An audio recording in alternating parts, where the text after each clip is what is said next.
Today guys, I show you how to fix EA AntiCheat not working. Okay guys, to fix EA AntiCheat, just do it with Steam. Open Steam like me and make sure you download Skate game, or if you have FC25 or FC26, do it on that way. But the principle is same. After that, move on this gear and move here to manage. And you will see here Bronze local files. Open it. After that you will see here EA AntiCheat game service and you will see here EA AntiCheat installer. First we need to do just to install it, open this installer and you will see this new window. EA Javelin AntiCheat setup. In this case just choose game, FIFA 23, FC 25, every game is here that are connected with EA. After choosing your game like me, select it and you will see here install. Just click here install and you will see this, just wait for this. After finishing you will see install success. And you have EA AntiCheat on your system. After that, just close this and move now to Service Launcher. Open it.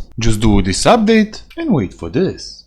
And you will see here starting EA Javelin AntiCheat. After that, try now to open your game. And I show you the last part. Just move here to installer and you will see EA AntiCheat, open it and run this. And you will see this setup. Choose your game, what you have on your system. Select it and you will see here update. Click on update and wait for this. After finishing that you will see update success. And also one more thing, if you have really problems, in the same window here choose your game and click here repair. And you will see select folder, go here OK, move here local disk C, go here program files x86, open it, find like me Steam, open this Steam folder, move down to Steam apps, move here to common and find your game like me. Select the folder and wait for this. After you do this all like me, you will see install success. And that's it all guys for this video. How to fix EA AntiCheat don't working. If you find this guide useful, like and subscribe to the channel and I see you in the next video.